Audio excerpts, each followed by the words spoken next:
रात का वक्त था। घड़ी में 12 बज चुके थे और जंगल के बीच से सिर्फ झिंकुर की आवाज आ रही थी। कुलधरा विलेज के आसपास का इलाका आज भी लोगों के लिए एक रहस्य बना हुआ है। लोग कहते हैं यहाँ रात के बाद सिर्फ अंधेरा नहीं होता, कुछ और भी जागता है। राघव एक राइटर था जो पुरानी कहानियों और तांत्रिक विद्या पर लिखता था। उसने सुना था कि इस जगह पर एक यक्षिणी रहती है, एक ऐसी शक्ति जो सुंदरता का रूप लेकर आती है और फिर धीरे धीरे इंसान की जिंदगी अपने साथ ले जाती है। राघव ने डिसाइड किया कि वो सच जानकर ही रहेगा। पूर्णिमा की रात वो जंगल के बीच उस पुराने मंदिर तक पहुंच गया।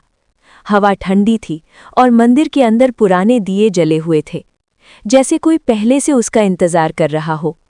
राघव ने धीरे से आवाज लगाई, क्या कोई है यहाँ? कुछ पल के लिए सब चुप रहा। फिर अचानक मिट्टी खोदने की आवाज आई, जैसे कोई जमीन के अंदर से बाहर आने की कोशिश कर रहा हो, और साथ ही दबी हुई चीख। राघव का दिल तेज धड़कने लगा, लेकिन वो उस आवाज का पीछा करते हुए आगे बढ़ने लगा। थोड़ी दूर जाकर उसने जो देखा, उसके पैरों तले जमीन खिसक गई। एक लड़की दूसरी लड़की को बांधकर उसे जमीन में दबा रही थी। राघव जोर से चिल्लाया, रुको! जैसे ही उस लड़की ने अपना चेहरा घुमाया, उसकी आंखें अजीब सी चमक रही थी। वो पल भर में राघव पर झपटी और उसे जोर से धक्का दिया। राघव वहीं गिर पड़ा और सब कुछ अंधेरा हो गया। जब उसे होश आया तो सुबह हो चुकी थी। उसने धीरे से आंखें खोली और देखा उसके पास एक लड़की बेहोश पड़ी थी। राघव उसे देखकर हैरान रह गया। वो लड़की बहुत ही खूबसूरत थी, जैसे कोई सपना हो। उसने चेक किया, वो अभी जिंदा थी। राघव उसे अपने घर ले आया, उसका इलाज करवाया और दिन रात उसकी देखभाल की। कुछ ही दिनों में वो लड़की ठीक होने लगी। धीरे धीरे राघव को उससे लगाव होने लगा। लेकिन वो लड़की बोल नहीं पा रही थी, सिर्फ आंखों से बात करती थी। फिर एक दिन जब वो पूरी तरह ठीक हो गई, उसने धीरे से कहा, मेरा नाम उर्वशी है। उसकी आवाज़ बिल्कुल मधुर थी। समय के साथ दोनों और करीब आ गए और फिर राघव ने उससे शादी कर ली। कुछ दिन तक सब कुछ बिल्कुल नॉर्मल रहा, लेकिन फिर राघव ने कुछ अजीब चीज़ें नोटिस करनी शुरू की। उर्वशी रात को अक्सर गायब हो जाती थी। उसके कपड़े बदले हुए होते और उसके बाल दिन से ज्यादा लंबे लगते। राघव को शक होने लगा। एक रात वो चुपचाप उसका पीछा करने लगा। उर्वशी जंगल की तरफ जा रही थी। राघव धीरे धीरे उसके पीछे चलता रहा और फिर जो उसने देखा, उसकी रूह कांप उठी।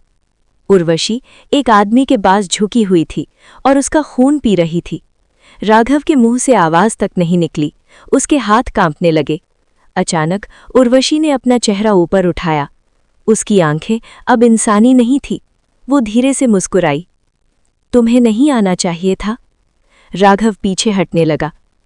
तुम क्या हो? उर्वशी धीरे धीरे उसकी तरफ बढ़ी। मैं वही हूं जिसे तुमने जमीन से निकाला था। हवा तेज हो गई। मैं यक्षिणी हूं। राघव की आंखों में आंसू आ गए। फिर तुमने मुझसे शादी क्यों की? उर्वशी रुक गई। कुछ पल के लिए उसकी आंखों में दर्द दिखा। क्योंकि मैं तुमसे सच में प्यार कर बैठी। राघव की आवाज कांप रही थी। पर तुम लोगों को मार रही हो। उर्वशी ने धीरे से कहा, ये मेरी मजबूरी है। अगर मैं ऐसा नहीं करूंगी तो मैं खुद खत्म हो जाऊंगी। राघव चुप हो गया। उसके सामने दो रास्ते थे, या तो वो भाग जाए या उसके साथ रहकर सब कुछ खत्म होने का इंतजार करे। उर्वशी उसके बिल्कुल पास आई। अगर तुम चाहो तो तुम भी मेरे साथ हमेशा के लिए रह सकते हो। राघव ने उसकी आंखों में देखा और धीरे से कहा, प्यार अगर सच है तो मैं तुम्हें अकेला नहीं छोड़ूंगा। अगली सुबह गांव वालों को जंगल के पास राघव का कोई निशान नहीं मिला। बस एक बात आज भी कही जाती है, पूर्णिमा की रात उस जंगल में एक सुंदर औरत और एक आदमी साथ घूमते दिखते हैं, और जो भी उन्हें देख लेता है वो कभी वापस नहीं आता। यक्षिणी जब दुल्हन बनकर आती है तो सिर्फ साथ नहीं, जिंदगी भी ले जाती है। कहानी जानने के लिए देखें आहट डर की शुरुआत। लाइक, सब्सक्राइब और शेयर जरूर करें।